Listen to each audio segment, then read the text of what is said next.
Hello and welcome to Unacademy IAS English, a one-stop destination for the English medium civil services aspirants. A very good morning and welcome to the daily Hindu news analysis. So let's begin today's discussion by first looking at the topics that we are going to discuss. From the Delhi edition of the Hindu, I have chosen some very interesting articles. Today's newspaper happens to be very interesting both for prelims and mains, and I have chosen these 5 articles for a detailed analysis. So let's ensure we cover these topics comprehensively so that you don't have to go back and read the paper again. If you guys are benefiting from our initiatives, do extend your support through your likes, your comments, and don't forget to subscribe to our channel. Now, before we start the discussion, we have a very important announcement. As part of Independence Day celebrations, Unacademy has launched a new batch, the Liberty batch, to help the 2025 aspirants. So this batch, which is all set to begin in a few days, consists of live classes by India's top educators in the English medium. It also includes prelims and mains test series, doubt resolution sessions, and one-on-one mentorship. This program is available at a discount price of just $24,999 as part of the Independence Day offer. I am insisting on this because the offer ends today. Today is the last day to avail this course at this exclusive price, and those interested can register for the course by using the link provided in the description below. With this, let's get started with the analysis of today's The Hindu newspaper, and let's look at this important article on page number 1. We have a related article on page number 8 as well. In Karnataka, there is a new political crisis which is brewing, which might lead to a constitutional crisis between the Chief Minister and the office of the Governor. It's a very interesting and a very important development, and there are some key points that we can draw from these developments for Indian polity. So first, let's understand the context. Let's understand what has happened in Karnataka. Karnataka's Chief Minister Siddaramaiah stands accused of corruption in a land allotment case with regard to the Mysore Urban Development Authority, also called the MUDA. It has been alleged that the current incumbent Chief Minister Siddaramaiah got a favorable allotment done in the name of his wife few years ago. But Siddaramaiah denies these allegations because this allocation happened few years ago in 2021 when the BJP was the ruling party at the state level. Siddaramaiah's argument is that his wife's land property, which was a declared asset, had been taken over by the Mysore Urban Development Authority for urban expansion. Following this, MUDA had compensated for those who had lost their land by giving them alternate sites. So Siddaramaiah's argument is that this is not a case of misappropriation of assets. It's not a case of corruption, but it's a legitimate case where MUDA had allotted alternate site in the name of his wife, who had lost certain land when it was acquired by the MUDA for urban expansion in Mysore. But the critics, a few social activists, they've already filed petitions in front of the court, in front of the governor, alleging that this is an act of corruption. So let's not get into the politics of it. That is anyways irrelevant for us. But these developments in Karnataka has raised a legal, political and constitutional question. The governor, who has looked into these allegations, because the governor's permission had been sought to investigate these allegations and maybe even take the allegations towards prosecution. The petitioners had approached the concerned authorities, including the governor, seeking the sanction of the governor for investigating and prosecuting the Chief Minister of Karnataka based on these alleged corruption charges. And according to latest reports, the governor has granted this sanction. The news report indicates that the governor of Karnataka has given sanction under section 17A of Prevention of Corruption Act 1988 to investigate these allegations. Only for investigation under the Prevention of Corruption Act, the sanction has been provided by the governor's office. And under the Bharatiya Nagarik Suraksha Sanhita, the new law which has replaced the erstwhile colonial era CRPC. Under this law, under section 218, the sanction for prosecution of the chief minister also has been granted by the governor. So these are the new developments where the governor has granted sanction for investigation into these corruption charges as per the requirements of section 17A of Prevention of Corruption Act 1988. And also he has granted sanction for prosecution of the CM if the need arises as per provisions of section 218 under the Bharatiya Nagarik Suraksha Sanhita. So let's understand, what does this imply? Why does the governor provide a sanction for investigation and prosecution? What is the need for that? Can the governor act on his own discretion in this regard, or is the governor bound by the aid and advice of the Council of Ministers? So let's understand what the law says. Let's see if there are any court judgments which have set a precedent in this regard. Because this again leads to the same issue of the office of the governor versus the state government. It again leads to questions whether the office of the governor is being misused by the ruling parties at the center to target the opposition ruled states. So to understand this and to analyze this key topic, first you need to know what is the Prevention of Corruption Act. This is where you can anticipate prelims questions as well based on Prevention of Corruption Act. This legislation was introduced in 1988 to mainstream the anti-corruption laws in the country and ensure that public servants, they are held accountable for any act of corruption. This law defines a public servant. It defines what is public duty, and it essentially targets all acts of corruption which can be carried out by a public servant. So public servant includes not just a civil servant, not just the bureaucracy, but even the political executive, which includes the ministers, the Council of Ministers, and as well as the Chief Minister and going all the way up till the Prime Minister. So the public servants as classified under the Act are liable for criminal investigation and prosecution on charges of corruption. If there is sufficient evidence to indict public servants, then such investigations can be taken up and those corrupt public servants can be prosecuted. And there is a strict penalty which includes a jail term depending on the gravity of the offence. Now this law was amended recently in 2018 because it was found that the law was not enough to tackle corruption within the government. This law deals with not just the act of taking a bribe, it also deals with misappropriation of public assets. If let's say a public servant misuses their office to enrich themselves by using their position of power and authority, if a public servant is enriching themselves, right, which constitutes an act of misappropriation of public assets, all such corrupt acts are punishable criminal offences under the law. But since its enforcement was not adequate, since there were shortcomings in this law, it was amended in 2018 to bring it up to the global standards. Because India is signatory to the UN Convention Against Corruption that was brought out by the United Nations in 2005. India signed the UN Convention in 2011, and to ensure that we implement the global standards against government corruption, the law was amended in 2018. So this is seen as a very stringent law that helps in holding public servants accountable for any act of corruption when they are exercising their power and authority.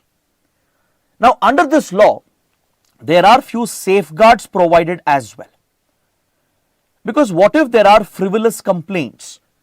What if an individual or a group of people with a political agenda, with a political motive, what if they file false charges against a public servant, against a minister in order to score political points? So to ensure that such false complaints with a malified intention are filtered out, there is a safeguard mechanism. In order to investigate and prosecute any such allegations, prior sanction is mandatory from a concerned authority, which is usually the appointing authority.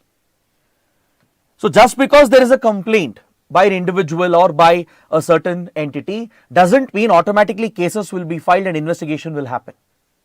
If that is allowed, there will be a lot of false complaints with a deliberate intention to target public servants.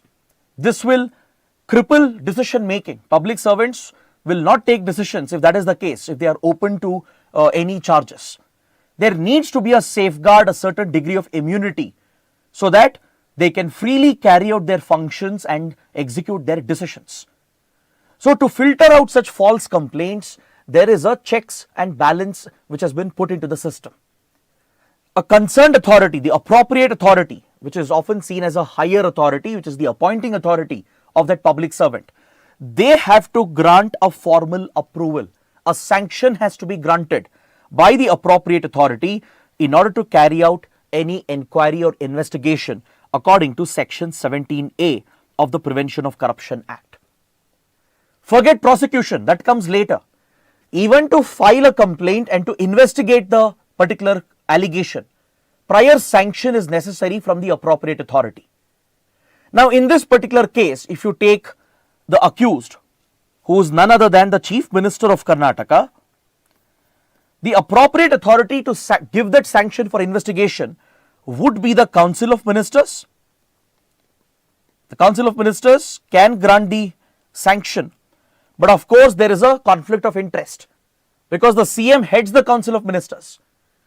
So other than the Council of Ministers, the Governor is an appropriate authority to grant such sanction for investigating these charges against a Chief Minister. The Governor, who acts as the nominal head of the state executive, is also the appointing authority of the Chief Minister and the Council of Ministers. So Governor is an appropriate authority in this case to grant this sanction for investigating corruption charges against Chief Ministers and even those who are part of the Council of Ministers. Now the big question is, in this case, is the Governor bound by the aid and advice of the Council of Ministers? I am sure all of you know, under the Indian Constitution, be it the Governor or the President of India at the state and central level respectively, both are bound by the aid and advice of the Council of Ministers in most matters. Now, can you please find out which are these constitutional provisions for me and mention those constitutional provisions in the comments below. Under which provisions are the Governor and the President respectively? They are bound by the aid and advice of the Council of Ministers. Please find out which are those articles. So the Constitution says that Governor usually does not enjoy discretionary powers in most cases. In most cases, Governor's decisions are bound, constitutionally bound by the aid and advice of the Council of Ministers. So in this case, let's say there is a allegation against the Chief Minister or ministers of the cabinet, alleging that they are involved in acts of corruption. So according to Prevention of Corruption Act, appropriate authority has to give sanction for such investigation and give a separate sanction for prosecution of those cases. So appropriate authority being the Governor, the question is, should the Governor decide based on their own discretion, based on available prima facie evidence, or should the Governor be bound by the aid and advice of the Council of Ministers themselves? This is the big legal question that comes up over here. Now let's look at the previous court judgments in this regard, which has been cited as well by the Karnataka Governor while granting sanction for investigation and prosecution of Karnataka Chief Minister Siddaramaiah. The Governor has cited a 2004 ruling by the Supreme Court, a 5-judge bench of the Supreme Court in a case involving the Madhya Pradesh government, had ruled that the Governor is not bound by the aid and advice of Council of Ministers in this regard.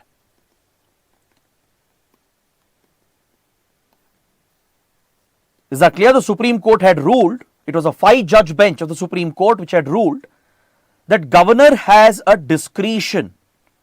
The Governor must exercise his or her discretionary power while granting sanction for investigation and prosecution of ministers and chief ministers. Why? Because otherwise, imagine if there are strong allegations of corruption against the chief minister or the ministers, and if still the governor is bound by the aid and advice of the council of ministers, obviously it's a big conflict of interest.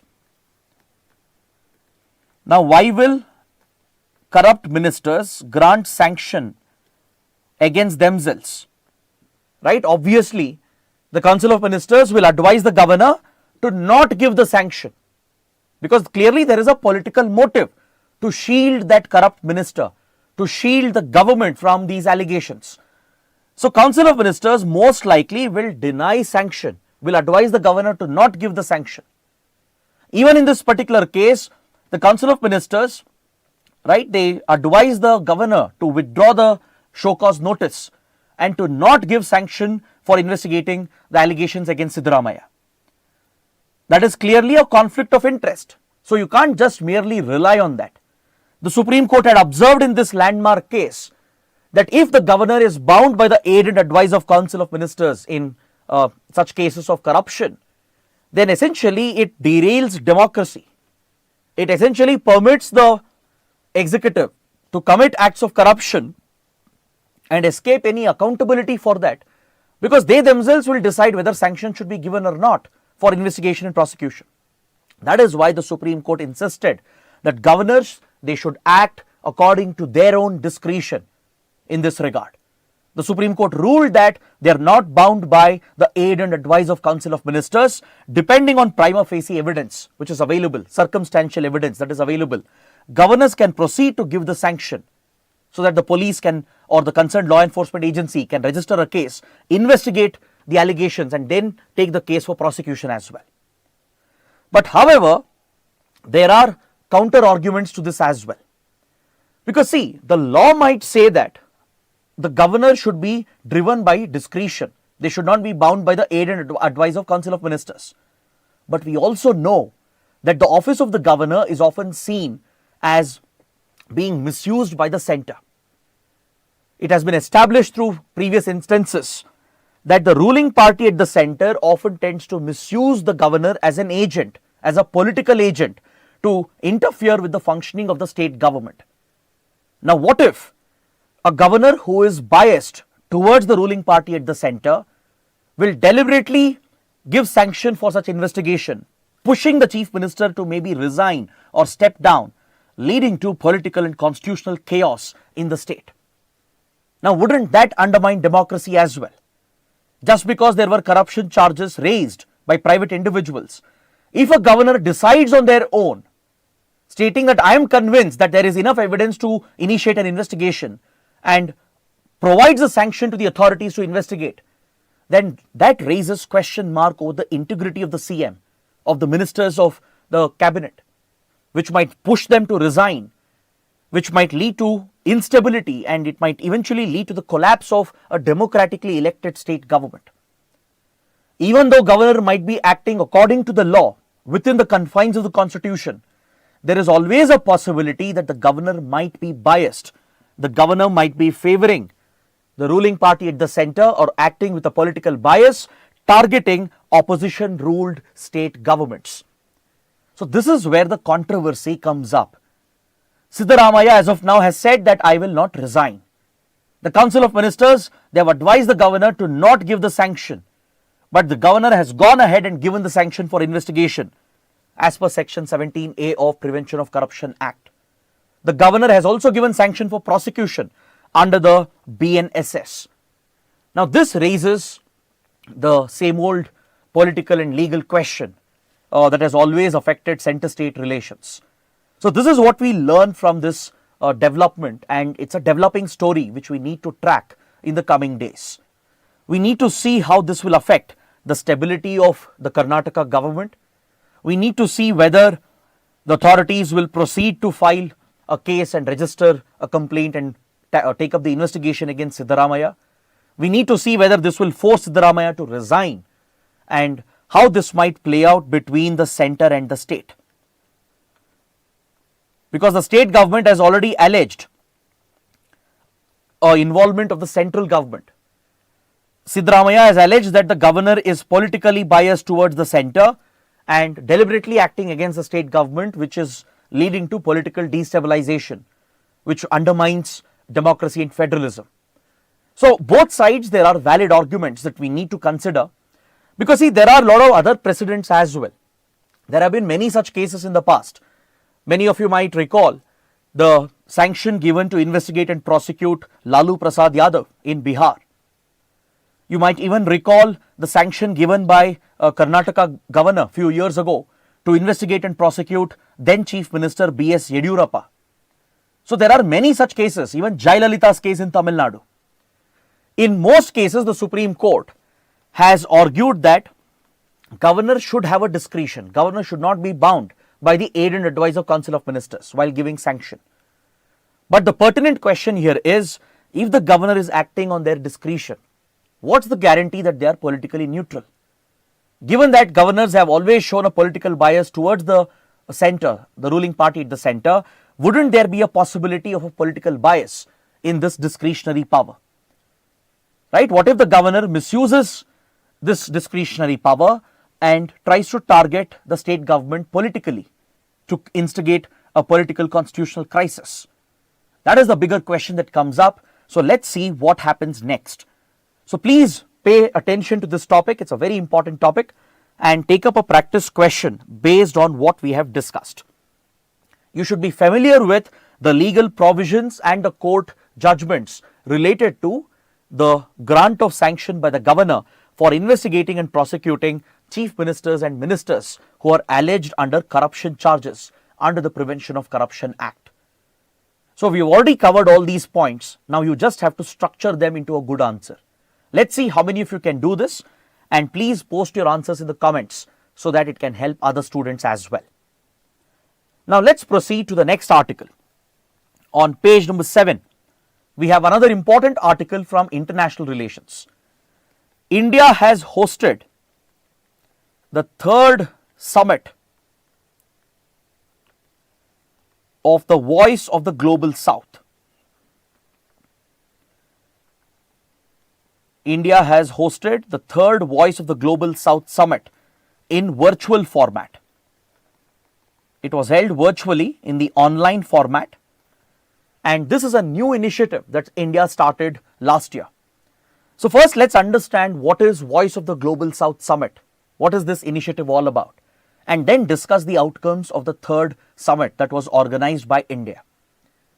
See, last year, 2023, India was holding the presidency of G20, and accordingly, India played host to the G20 summit. I'm sure all of you would be aware of this. So, while preparing for the G20 summit, India launched a new initiative in the run-up to the G20, and we launched a new global initiative called Voice of the Global South Summit. So, before the G20, India hosted a Global South Summit, and the intention here was to give voice to the Global South countries. So let's quickly understand, what do you mean by Global South? So if there is something called Global South, then there must be something called Global North as well. So what does Global North and Global South refer to in international relations? That is a key concept that you need to understand. So here North and South does not necessarily refer to directions. It's not referring to Northern Hemisphere, Southern Hemisphere. No. It refers to the divide between the developed and developing countries. Brandt, one of the leading thinkers, drew this line called the Brandt line, which would divide the most developed industrialized countries into one part of the world, placing the developing, underdeveloped poor countries on the other part of the world. So this rough line, imaginary line, the Brandt line, that divides the developed countries with the developing and the poor underdeveloped countries, right? This creates a distinction between the Global North and the Global South. Global North is a reference to the developed countries. Essentially all your industrialized economies, the most developed economies which have high standard of living, high degree of human development, like United States, for example, West European economies, Japan, Australia, New Zealand. All these developed industrialized economies, they fall under the bracket of the Global North. Whereas all the developing, underdeveloped poor countries, the small states, the island countries which are at greater risk, they all fall under the definition of global south. Is that clear? All the developing, underdeveloped countries, they come under the bracket of the global south. So India is part of the global south. And from many decades, India has been raising the voice of the global south at global platforms. India has been providing leadership to the other south countries, to other developing, underdeveloped countries, raising their concerns and issues at global platforms like United Nations. Because on several issues, developed and developing countries, they don't see eye to eye. They both have different objectives, different interests. You take the subject of climate change, world trade, for example, or intellectual property rights. Developed countries look after their own self-interests. With regard to climate change and tackling emissions, developed countries would not accept their historical responsibilities to tackle historical emissions. Right? It was the global south countries led by India, Brazil, China and others which pushed the developed global north to accept historical responsibilities and to take responsibility and ownership for historical emissions. That's why developed countries are expected to contribute more to quickly cut down their emissions, switch to cleaner forms of energy, and even assist the developing and poor countries in their transition by providing finance and technology. So it's thanks to the efforts of the global south that today we are able to push back the global north and hold them accountable for some of the mistakes that they have committed. When it comes to world trade, when it comes to trade related issues, when it comes to intellectual property rights, similar divide is seen between the global north and global south countries. And India has often raised the voice of the global south, giving leadership to the issues that are affecting the poor countries and the weakest countries in the world.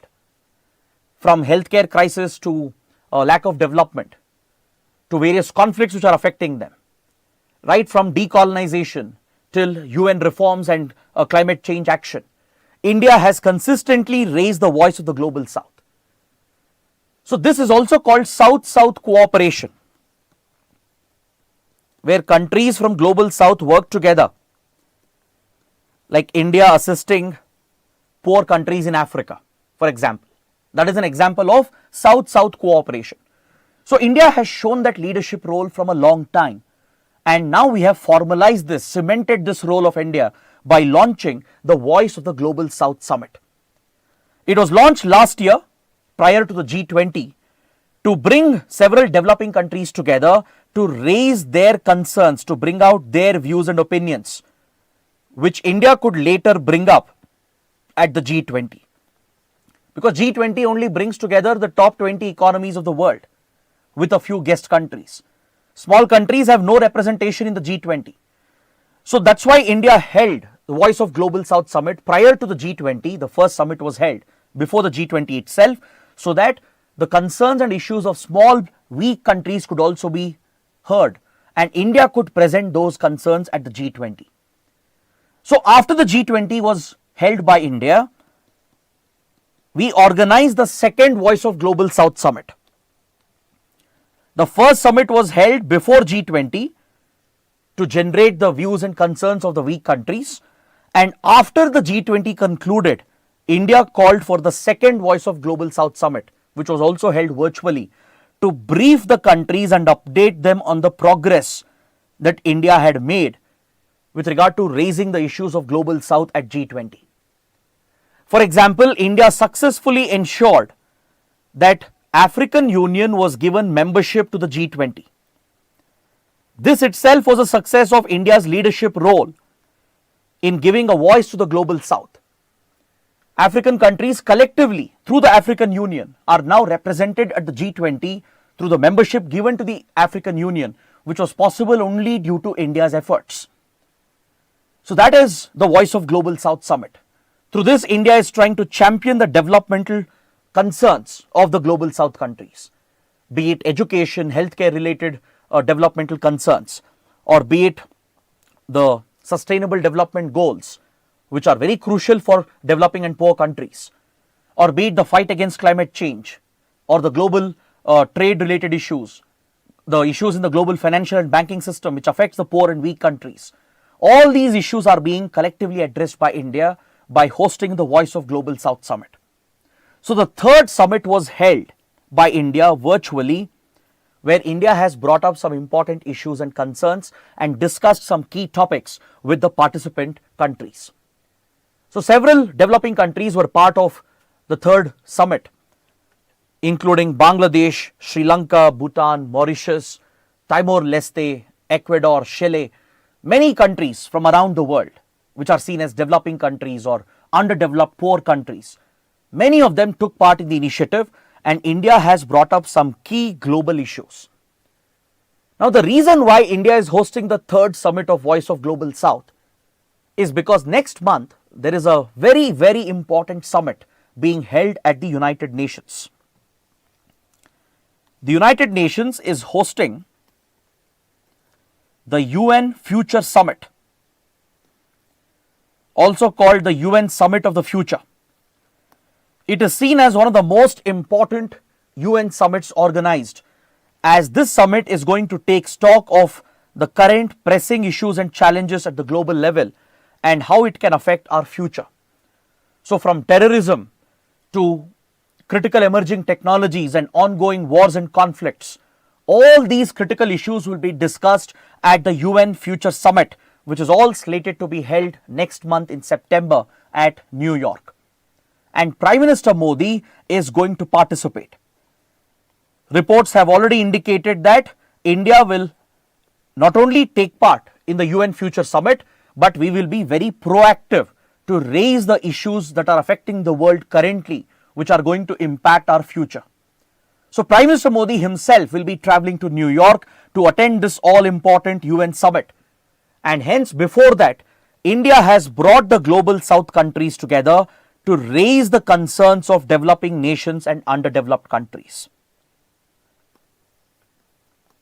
Is this clear? That was the purpose, the intention of the third Voice of Global South Summit. During this summit, India has announced that it will be funding the Global Compact for Development. India has announced around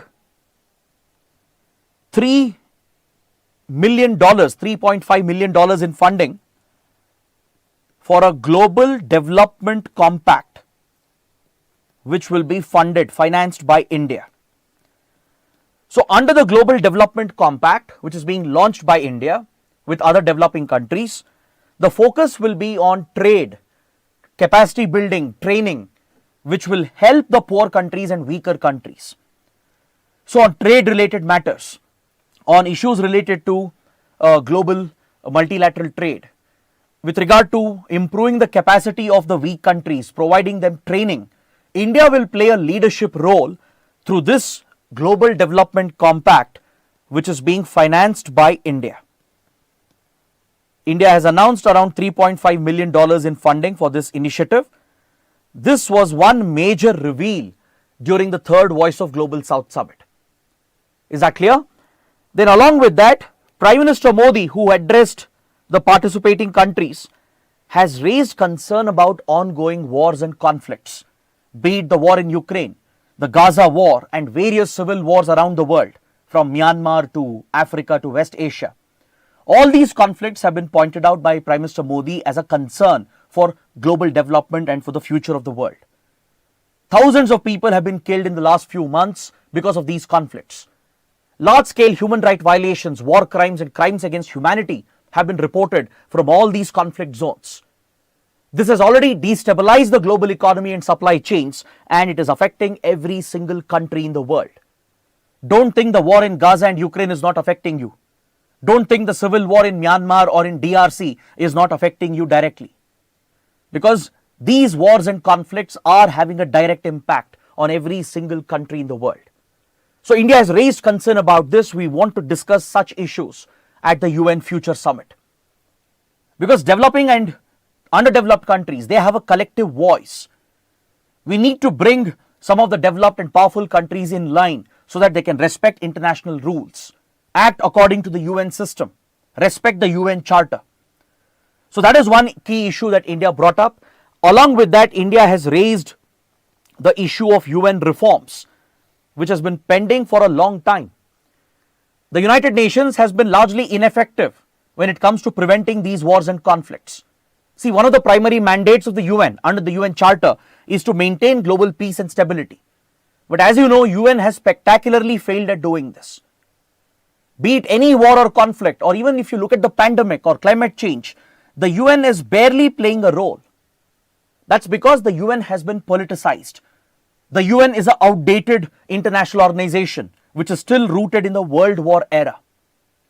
Its membership has not expanded. The permanent membership of UN Security Council, which has all the powers concentrated in its hands, has not seen any reform to its structure and functioning. All the key decision-making powers are concentrated in the hands of few elite countries, which are the P5 countries, the 5 permanent members of UNSC. So US, UK, France, China and Russia, they hold the veto, and thus they use the veto to fulfill only their self-interest, their respective geopolitical interests. And they have politicized the United Nations, and hence the UN Security Council has been largely useless in dealing with any global issue of concern. So India and other like-minded countries, we are pushing for reforms of the UN. We are seeking an expansion of the membership to ensure there is greater equitable, inclusive representation for all countries. For example, look at the irony. The largest continent, one of the largest continent, one of the most populous continent, Africa, doesn't even have a permanent seat. The entire continent of Asia is represented just by China. Europe, or if you take Eurasia and Europe together, there are 3 countries, UK, France and Russia, which have a permanent seat. But the whole continent of Africa, South America have no permanent seat. Entire continent of Asia, clearly the most populous continent, has only 1 seat occupied by China. This is nothing short of unfair. That's why India, Japan, Germany, Brazil and many others, they feel that the UN has to be reformed. The structure has to change. More permanent members have to be included. The question of veto power has to be debated and discussed. That is when UN can be effective in preventing such conflicts or in bringing those conflicts to a peaceful conclusion. Right now, the P5 countries are misusing the veto for their own self-interest, and they are perpetuating the wars and conflicts. For example, Russia, China, why would they vote against a resolution against Russia? If any resolution is brought up targeting Russia's aggression in Ukraine, Russia, China will use their veto to defeat that resolution. Same with US and UK and others as well. If there is any resolution affecting Western interests, they will defeat those resolutions even at the cost of extending and continuing a war or a conflict. That is why the UN has become ineffective and pretty much useless, and hence India has raised this critical issue because we can get a lot of support, diplomatic support from the developing and underdeveloped countries, which can strengthen our claim for a UN permanent seat. From 3 decades, more than 3 decades, India has been pushing for reforms of the UN, and India claims to be a legitimate claimant for the permanent seat at United Nations. So we need all the support possible, at least at the UN General Assembly. And that is why these summits are critical, where we can rally like-minded countries behind our back and ensure we get support from all these developing poor countries, underdeveloped countries. Is that clear? So UN reforms is a key issue, and India has highlighted the role of multilateralism, the importance of multilateralism in today's world. Because many countries, they often strike bilateral deals, and powerful countries, they get leverage when they are striking bilateral agreements. They can dominate over smaller countries, ensure their own self-interests are protected. That's why India believes largely in multilateralism, in multilateral bodies like WTO or United Nations, because every country gets to have a voice, but it should be an equal voice, an equal vote. That is what India is pushing for. We have raised the issue of multilateralism to revive and protect multilateralism, and these key issues were discussed at the 3rd Voice of Global South Summit organized by India. So here you can expect a mains question based on the divide between global north and south, how India has been leading the global south countries, a question on South-South cooperation led by India, or a question specifically on Voice of Global South Summit. In prelims as well, there can be a lot of questions based on whatever we have discussed. So please revise this topic and take up this practice question. This topic is extremely important both for your prelims and mains. So I've given you all the points necessary in the right structure as well. You just have to organize those points and write an answer to this given question. Is this clear? Now let's look at the next article. On the front page, there's a very interesting and very important article related to internal security. In previous classes, we have discussed the rise of terrorism in the Jammu region. How the Jammu region in particular, to the south of Pir Panjal ranges, closer to the line of control, has seen a revival of militancy which has posed a significant security threat for India. See, generally, in the last 2 decades, militancy has been concentrated in the Kashmir region. Jammu region was badly affected by terrorism back in 1990s. That was the peak of militancy in the Jammu region. So in areas like Riyasi and as well as the Poonch Rajouri division, militant attacks had gone down in general in the last 20 years, in the last 2 decades. So while Kashmir remained a hub of militancy and separatism, Jammu region had largely become free from such acts of extremism. But in the last 1.5 to 2 years, new concerns have come up for India with rise of terror activities in Jammu region as well to the south of Pir Panjal ranges. Now this is taking a hit on the plans that the J&K administration had for border tourism. The article is specifically focused on the impact of the revival of terrorism in the Jammu region, how it can affect border tourism that had been planned in the Jammu and Kashmir Union Territory. So let's take a detailed look at this. Let's understand this in slight detail, as you can expect a mains question based on this. Now you're looking at the map of Kupwara district, Bandipur. You can also see Baramulla, Srinagar, Anantnag, etc., which have been the hot spots of militancy and separatism towards the Kashmir division. To the south of Pir Panjal, if you move towards the Poonch Rajouri sector, towards Jammu, right? This is also closer to the line of control, but it had been relatively free from terrorism the last 20 years. But now we have seen a revival of terrorism in the Jammu region as well, and a parallel rise in extremist activities in the Kashmir region as well.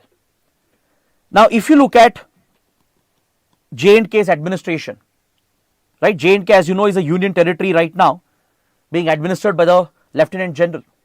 The center essentially is administering J&K through the LG's office, and elections are all set to be held for the Legislative Assembly. Just the other day, Election Commission has announced the schedule for elections as mandated by the Supreme Court of India. The Supreme Court had set a deadline of September 2024 to hold elections for J&K Legislative Assembly. So down the line, in the next 1.5 to 2 months, you will have a separate government in J&K, elected government. But till now, the union was directly administering J&K since 2019, since Article 370 was abrogated. So since then, J&K administration had planned several tourism initiatives to revive tourism in the border areas, to generate revenue, to boost the local economy, to create jobs for the local youth. These were very ambitious plans that had been laid down. For example, in Kupwara, you have the Keren region, which is a border region near the line of control. This is the LOC.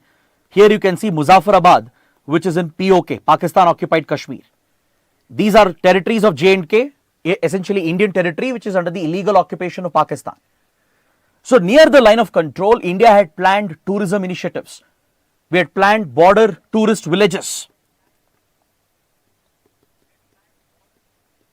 As you all know, Kashmir and even Jammu region, they are known for its natural spectacular beauty, right? For its natural appeal, which can easily bring in herds of tourists that can create a local economy and boost local revenues and create jobs for the local youth. So the district administrations, along with the Union Territory administration, with the help of the center, had planned border tourist villages in places like Keren in Kupwara.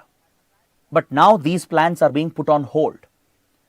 Earlier, permission was being granted by the local authorities, which would allow tourists to visit these border areas near the LOC. 30 years ago, this was never possible. 20 years ago, this was never possible. A tourist visiting areas near LOC was unimaginable during the peak periods of militancy in the 90s and early 2000s. But now, due to the improved security situation, tourism was seeing a big revival. From across the country, a lot of tourists had flocked to these border areas. They would get easy permissions from local authorities. But now, this system has been suspended given the security situation. According to intelligence reports, there are multiple terror modules that have sneaked in to the Jammu region that have set up base across the Kashmir region as well. There is clear cross-border support being seen to revive militancy both in Jammu and Kashmir, and this has put the administration on the back foot. They have suspended the tourism initiatives. They have stopped giving the permission, which again cuts off these areas from the tourist circuit. In the map here, you can see the Neelam River in Bandipur. It flows into Kupwara and marks a divide between Jammu and Kashmir and Pakistan occupied Kashmir. These are very aesthetically pleasing recreational areas which are widely popular with tourists. But now permissions are not being granted. The system has been suspended and only online permits are being given, that too in exceptional cases. So the article says that the recent revival seen in terrorism in the Jammu region and also the rise in militancy in Kashmir and the targeted attacks, it has derailed the tourism initiatives in the border areas that could affect the economy of Jammu and Kashmir. So this has direct security implications as well. So that is what we learn from this important article. Now coming to article number 4, we have a couple of related articles on page number 9 and 12, and they are related to monkeypox. Monkeypox has triggered a new global scare after the WHO designated monkeypox as a public health emergency of international concern. Recently, a few days ago, the World Health Organization has classified monkeypox as a public health emergency of international concern. It has placed it on stage 3 of its global emergency framework, which means that monkeypox has the potential to mutate further and turn into a deadly pandemic, potentially affecting multiple countries, which might pose a significant global threat.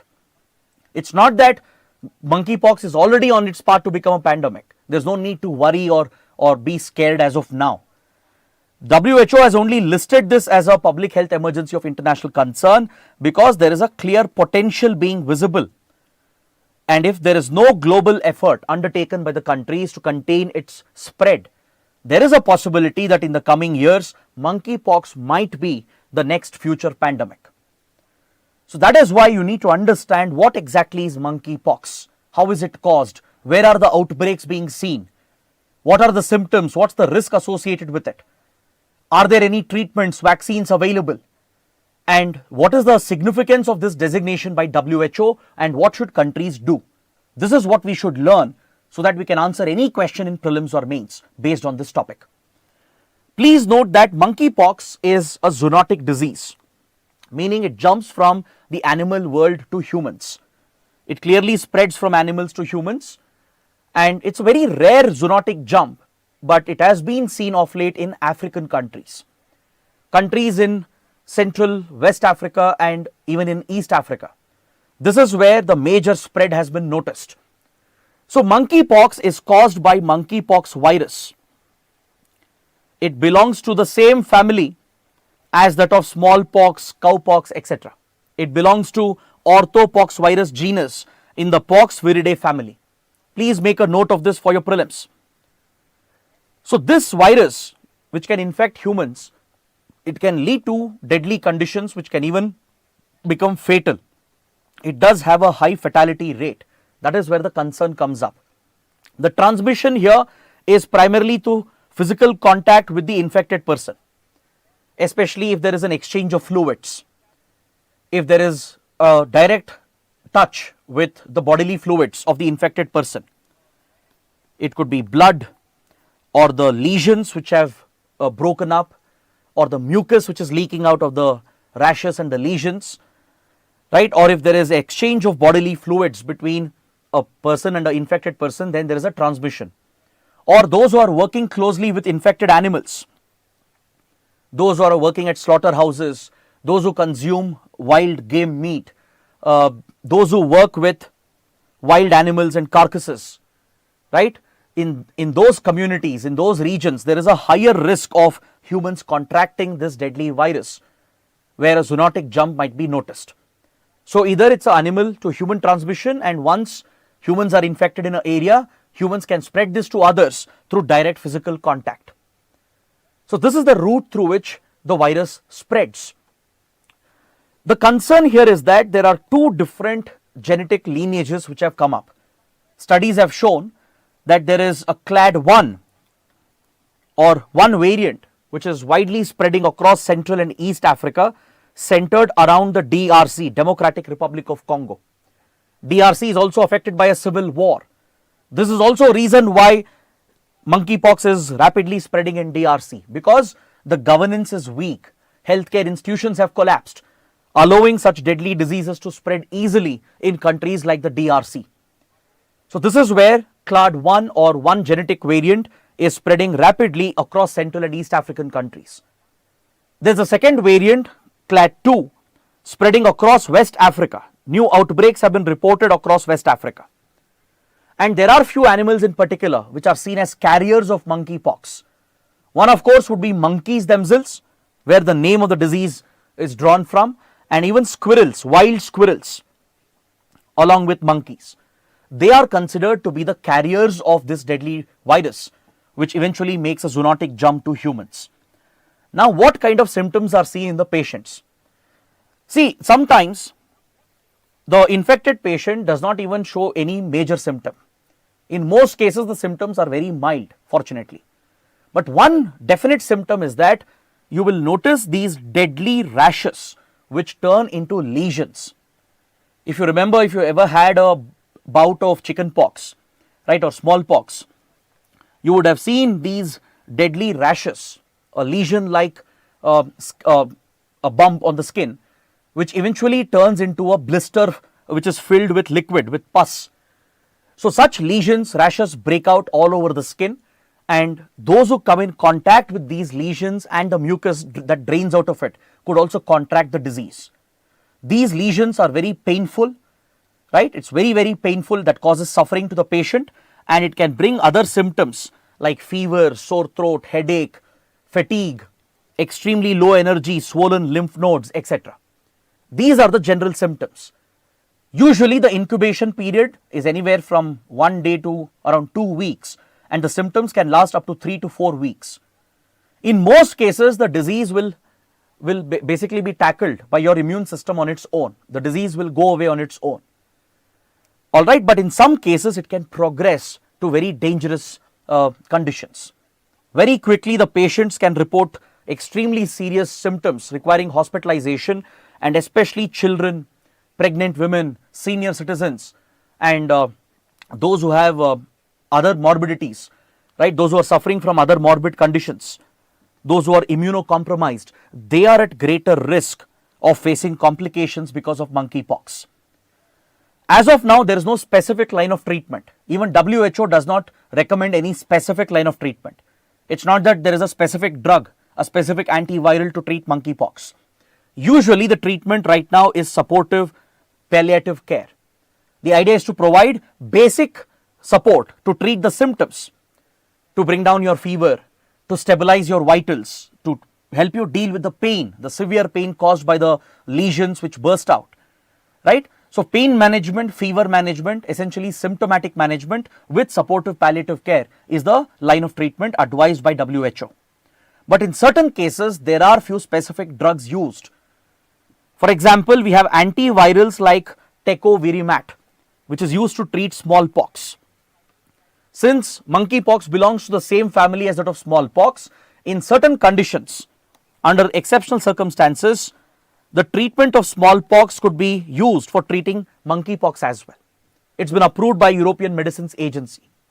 We have vaccines developed against smallpox like MVA-BN, LC16, Orthopox vac. These are vaccines which helped in tackling smallpox. The same vaccines can be used selectively for targeted groups. the most vulnerable groups can be vaccinated according to WHO.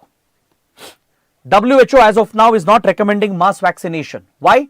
Because these vaccines which are used for smallpox may not be entirely 100% effective against monkeypox. Its efficacy is not completely proven against monkeypox. But at least for the vulnerable targeted population, the most risk population, women, pregnant women especially, senior citizens, children, immunocompromised patients, at least they can be administered smallpox vaccines that might offer some resistance and some degree of immunity against monkeypox. Is this clear? Now coming to the current outbreak, why is there sudden alarm around the world? See, as of now, the large clusters of monkeypox outbreak is concentrated in Africa.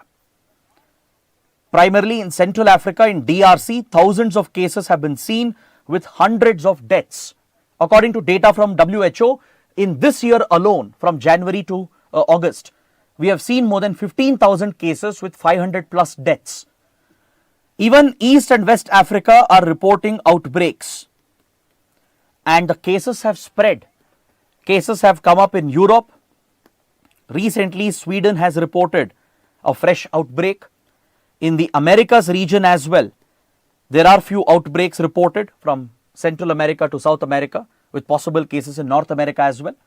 And closer to India, our neighbor Pakistan has reported few cases in the Khyber Pakhtunkhwa province recently.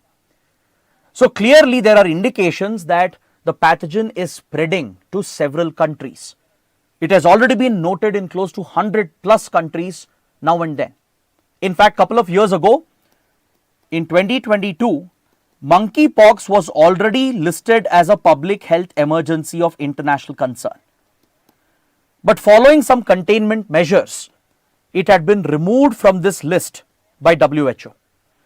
So given the new outbreaks and given the new developments that are happening, new concern, fresh concern has come up that with further mutation, monkeypox could maybe spread more easily, it could transmit more easily. There is a possibility that with certain mutations it can become airborne. Right now the outbreak is largely contained because it spreads only through contact, only when you have physical contact with the contaminated fluids of an affected person.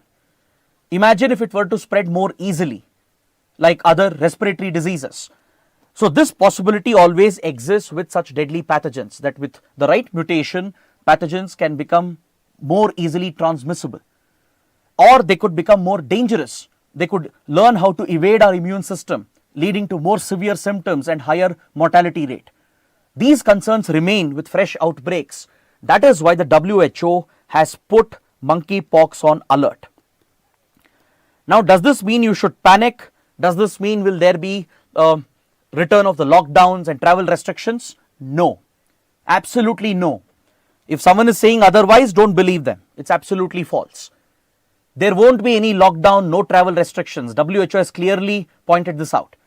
When a new emerging disease is listed as a public health emergency of international concern, it means that only global efforts are necessary to track, to monitor and contain the spread so that it doesn't become a pandemic in the future.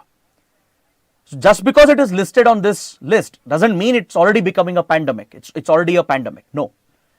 It remains a disease of low concern, but there are fresh concerns coming up that if with further mutations and with further larger spread, there is a possibility that it could turn into a future pandemic, maybe some years down the line, maybe some months down the line. To prevent that from happening, precautionary measures need to be taken. What kind of precautionary measures? Governments will now wake up. Around the world, once WHO lists a disease as public health emergency of international concern, they will start coordinating. They'll share data with each other. They will step up their monitoring and surveillance. Epidemiological surveillance will be stepped up to detect cases, to increase testing. And if they identify any patients, they'll quarantine them.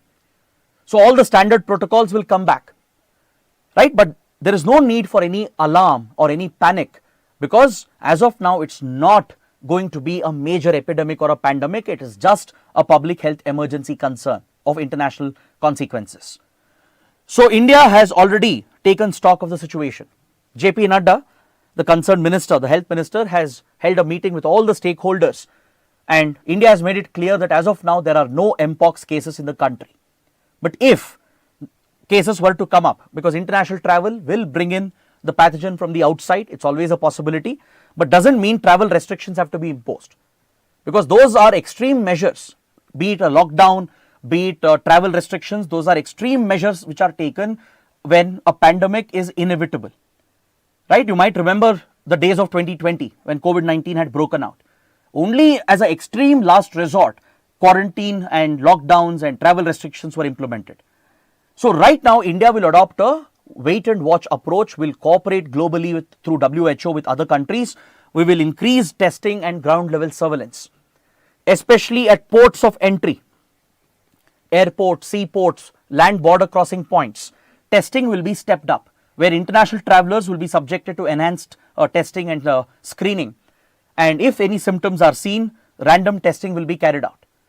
The idea is to pick out the initial cases as quickly as possible so that you can quarantine them, put them on the right treatment and treat them as soon as possible.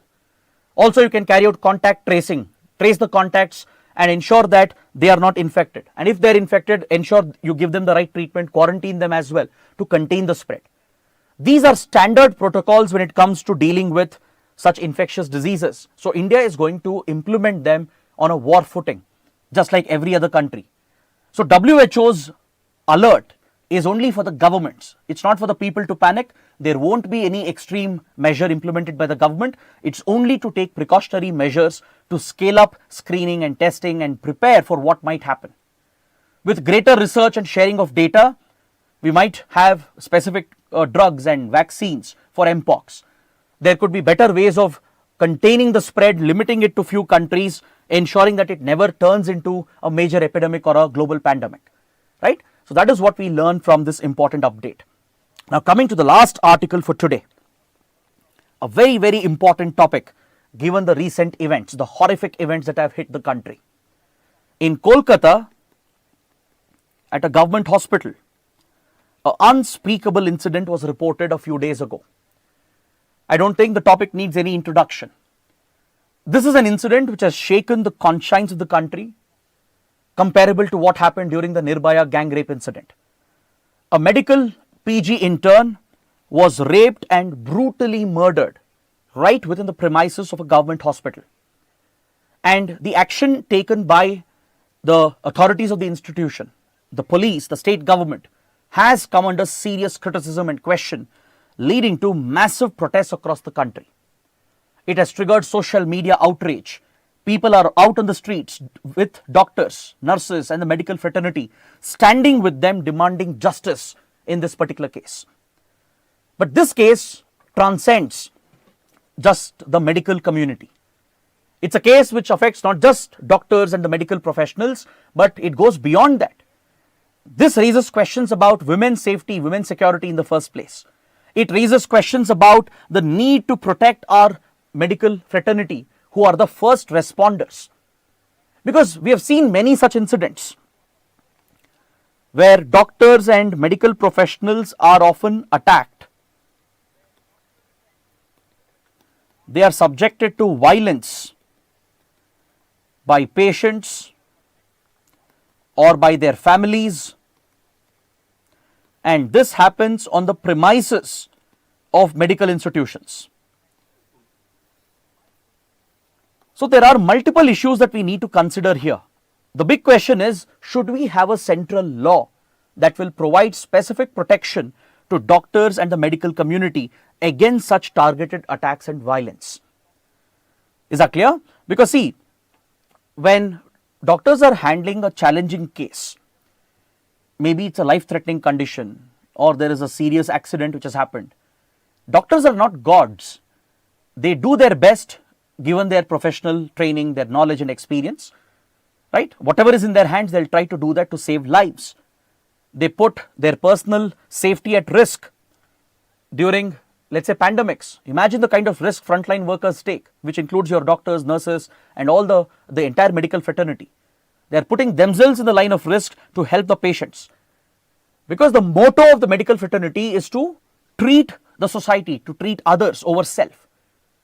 This is a selfless service, a thankless service as well.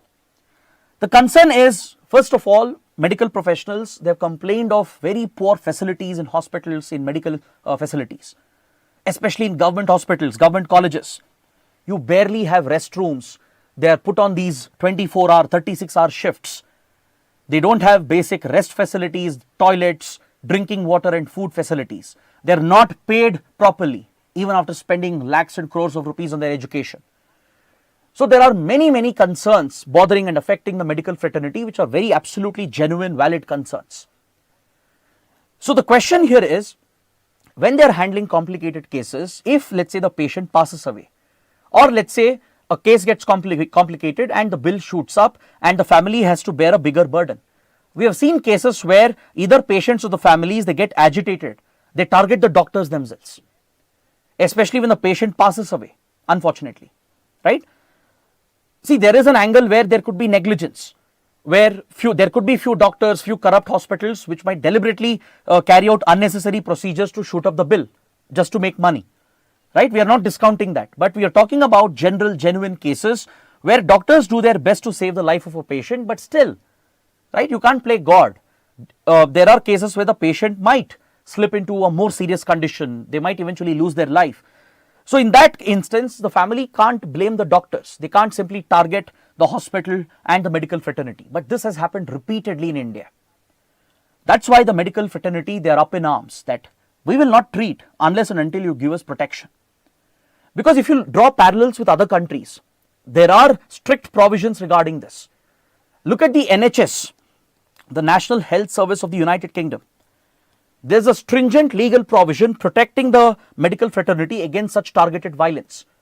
If anyone attacks a doctor or a nurse or a paramedic, they will be arrested and jailed with very stringent penalties.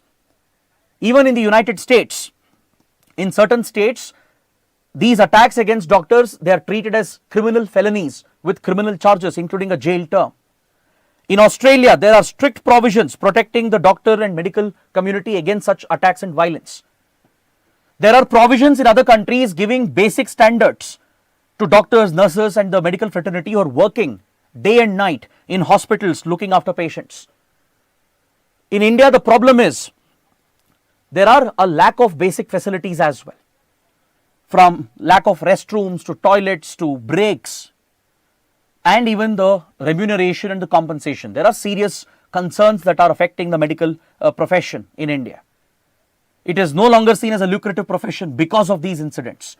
That is why there is a demand from the doctors, from the Indian Medical Association and even from the National Medical Commission to consider a legal framework, maybe a central law or a central regulation or a policy that defines the basic facilities to be given to doctors and medical fraternity and the basic protection that should be given to them against such acts of violence and targeted attacks. This is what the article deals with. So definitely there needs to be more debate on this, and accordingly there should be some kind of legal framework, either a parliamentary law which guarantees the basic facilities and basic protection, or at least there should be a regulatory policy in place. As of now, the Health Ministry has issued a directive. It has ordered the hospitals and the colleges to take ownership.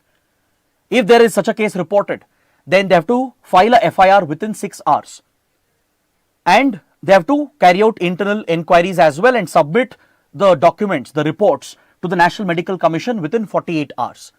These are only procedural recommendations, but this is clearly not enough. That is why at the level of the government, even the center becomes responsible here. It's not just the state. Yes, public order, law and order is a state subject. Yes, even healthcare is a state subject according to our constitution. So state governments have a primary responsibility, there is no doubt. But central government also has a responsibility to work with the states to create the framework, the legal and policy framework to protect our doctors and medical fraternity. The other issue is, of course, the issue of women's safety and security. It's not just about safety of doctors. The rape incident, the horrific rape and brutal murder in Kolkata raises the bigger question of women's safety and women's security, which has been a topic under debate from many years. How women feel unsafe even in their workplace. How frequently on the streets, within their houses, within known locations, women they are often subjected to sexual abuse, harassment, molestation, including deadly rapes and brutal murders. So this raises a altogether separate question which we would like to discuss in a separate session, and we will be having many more articles based on this topic in the coming days. So we will continue to explore this, pay attention to it, and I hope today's session has been useful in understanding these important articles. Do let me know what you think in the comments. Do press the like button, and we'll see you tomorrow in the next class. Till then, take care. Have a good day.